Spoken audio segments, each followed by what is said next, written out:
continue our Batman 1989 series look. We're going to go over to McFarlane Toys today for their DC Universe line. Now, this is no longer at retail. This is on the secondary market, but it is their version of Batman 1989. They did two versions. One came with the gold label Batmobile. We're not going to be looking at that because I did not think it was that great of a Batmobile. It was a one-seater. It didn't have any flip-up machine guns. It had no additional fun features to it. It just had the canopy. That was it. It was super basic for about $100. So it came this big hunk of plastic. I think the wheels moved, but it came with this figure as well. I don't think he had as many accessories. So we'll be checking this one out. I apologize, the box is a little cloudy here.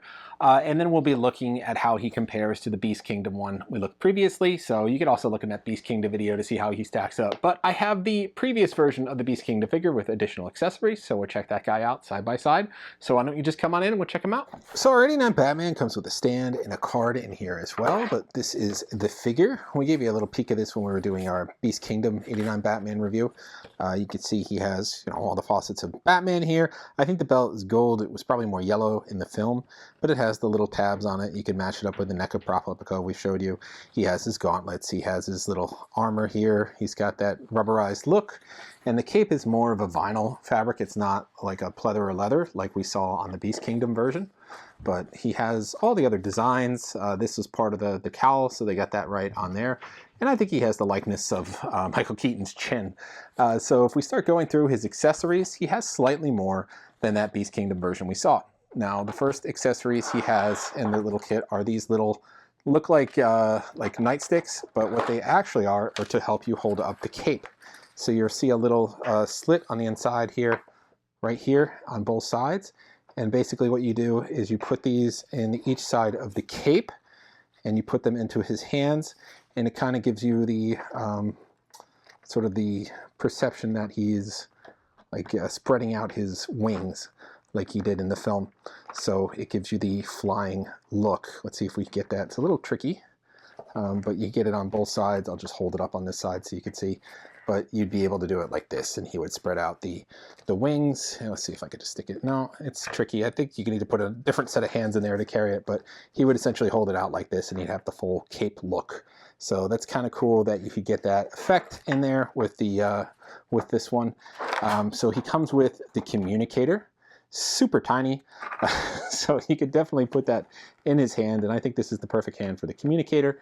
Looks very similar to the one we showed you from NECA, but he could have that communicator, he could put it up to his mouth, and he could talk and say stop or shields up or whatever. Shields. So he has the communicator. He has two of these throwing stars. Now these throwing stars I researched, they did not appear in the film, but they were in some production photos in like a case of his accessories. So like all his little bat accessories, they had the throwing stars in that case. I'm going to switch out. He comes with a couple of hands. We're going to change to this more weapon holding hand to show you. But yeah, so these kind of made it to a lot of figures. It was weird, but they were never actually in the film. So I guess when people made them, they got the production shots, and this was included in the back gear, but it never made it into the film. But what did make it into the film was the Batarang, and we showed you that. This is a little bit of a fatter version than the one that we saw with the Beast Kingdom figure. So not sure why they made it a little fatter. Maybe it was easier to grab in the hand. But again, like this one had a rope on it, as we saw at the beginning of the film when he threw it out there, but this one does not. The Beast Kingdom one does. The other accessory he has is the grapple launcher.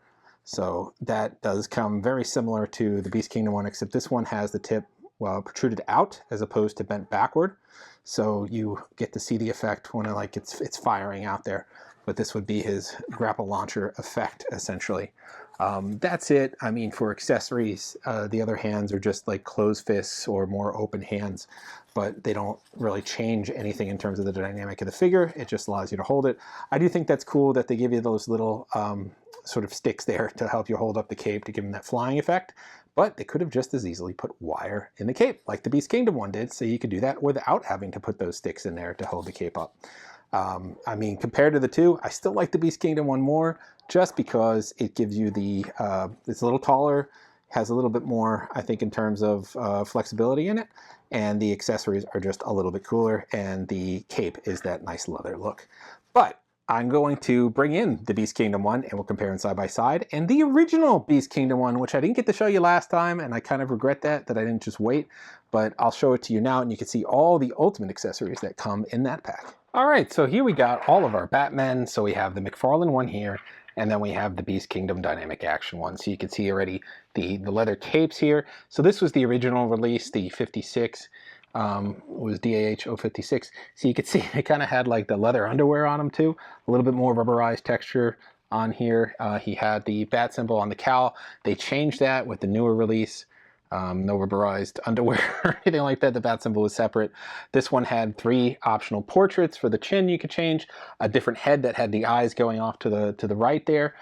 So they did make a lot of changes when they brought into this, but I think the face looks a little bit better on this sculpt than it did on this one here. So just a little bit of a change there, and some people complained about the rubberized aspects of the body. But this one came with way cooler accessories, like they had that one split launcher that when he went into the portrait gallery against Joker there. It also comes with some unique accessories like that little triangle that came out of his arm to get that one guy that was kicking him in the bell tower. His batarang has the silver tips and it has a rope. You can see the rope all curled around this thing. So like the actual one. And there, I can't remember this little communicator pad he has, but that's included as well. He has the smoke bombs, if you could see this here, and the tray as well as his communicator, and then those little throwing stars. So I mean, to me, this is the ultimate version of Batman, coming with all these unique accessories that you don't really see in any other Batman. Maybe the Hot Toys Batman would have it, but like it gives you the option to swap out the heads, put different face portraits on them. It has a stand, it has a bunch of hands. This newer version is cheaper, but it is way pared down in the accessories. You just have the Batarang and the grapple launcher in the hands, no communicator, no other gadgets, and you're missing out on some stuff, but slightly better, I think, on the likeness of the chin. But between the two, between the McFarlane and the Beast Kingdom, like I said, the Beast Kingdom one, a lot nicer. I mean, look at the way they do the cowl. They don't have any separation there for the neck. This one has like a joint separation, so you move it. I mean, this one still moves pretty well. But it doesn't have that joint separation. I just wish that this was part of the cowl like the original one was. Then it would be kind of like the ultimate version. But there are pluses and minuses with all the different versions, but I still like the Beast Kingdom one over the McFarlane just because of that nice leather cape to it, the wire frame in there to help you pause it or to pose it, as opposed to having to stick the sticks in there. And the color of the belt, I think, is more natural to the film than this gold sort of look to it. But that's the only major drawback there. And then I told you with the grapple launcher, so the McFarlane has the grapple extended. This one has it more clawed back, similar to how it looks in the film prior to launching. So this looks really close to the NECA version. You can see the nice silver painting on the side there. It does not have that on there with the wheel. So this even looks more like the prop version, like I showed you with NECA, than the one that comes with the McFarlane. But yeah, to me, this has been the ultimate release of the Batman 89, not counting the Hot Toys version, which you're going to pay a lot more money for. But look at that cool accessory. It's got that little square or that little triangle, and then it's got that huge grapple launcher. I mean, you're not going to get this anywhere else. So it's cool. It's a full inch taller than the other one, so it's not going to fit. It shouldn't fit. I haven't tried it in your McFarlane Batmobile. Hopefully Beast Kingdom will do a Batmobile and do it justice. But yeah, here are your Dark Knights, essentially, from Batman 1989 with the McFarlane, and then the newest version just released from Beast Kingdom, and the version that came out 2 years ago, I believe. So this is kind of a pared down, slightly modified version of this. So you have a lot of Batman 1989 options on the market. Now this was, I think, a year or two ago, so it's no longer in production. We picked it up for about $35. I think it was around $30, $25, $30 when it came out, so not too bad. You should be able to find it in the secondary market. He's got a lot of the core tenants. He's got his Batarang. He's got his grappling launcher. You know, he has the communicator. So some of the bigger things he used in the film in more than one scene. He's got the ability to hold the cape out like this. It would have been nice if they just put a wire in there. Not a fan of this material. It's this weird flimsy little vinyl on there. Not a fan of how they broke the cowl up to do the neck joint on there. I wish they would have kept it one smooth piece. And the belt is gold as opposed to that yellow. Now we showed you what I think are more of the ultimate versions of this from Beast Kingdom.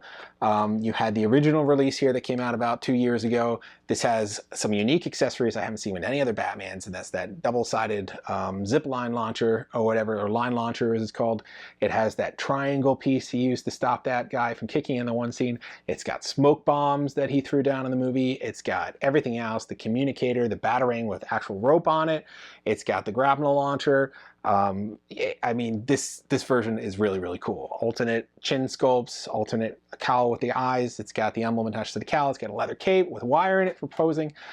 This one has some more like pleather aspects to the costume, and that's why some people complained about it. It started to feel weird with like the pleather underwear and whatnot on it. So then Beast Kingdom re-released it this year. They got rid of those aspects. They took away some of the accessories, had I think a better chin sculpt here, and they released it for about half as much money as it won originally. The only thing I didn't like was they separated the emblem from the cowl, which is not how it's supposed to be. But all in all, not bad for the price point and for the figure and what you're getting. A little taller than this one. I think it's a lot nicer because you still have that leather cape with a wireframe in it. So it looks pretty cool. So, you know, to each his own. You know, all of these are available now. These are going to be on the secondary market. This is still available at retail, so you can scoop that one up. If you want to see more on just this figure, see our video we did a week or two ago on it, just focusing on this figure, and we compared it to the McFarlane one as well. So you have a better look at all his accessories in there. But yeah, I mean, Batman 1989, we're seeing what's on the market in this sort of height and modern scale. We're still going back and checking out the vintage style figures, but for the modern style figures, my money is on the Beast Kingdom being the better versions of these than the McFarlane one. It's just this is, I don't know, this just feels kind of like cheaper if you look at it, just not just the material but the way it looks compared to the really nice Beast Kingdom ones. Yes, they're going to be much more money. These aren't your standard action figure prices. These are more collector's figures. Still, I mean, a fraction of the price of Hot Toys. Hot Toys, it's hard to beat that quality. It's hard to beat everything about it, but they're a lot taller, and they're, you know, you're looking at 300 easy, maybe more depending on the version you're getting. So something to think about if you want something in between, you know, the general line action figure and then a super collector premium. These are a pretty good alternative. So we're checking out, we'll be checking out more of these as time goes on as well. So that's all for this time. We're going to have more on our vintage look, so stand by as we check out Kenner this week, their version of Batman 1989, and then we still got another week of Batman 1989 ahead of us as we lead into Comic-Con. So stay tuned for more. Like, subscribe, and follow. See you guys next time.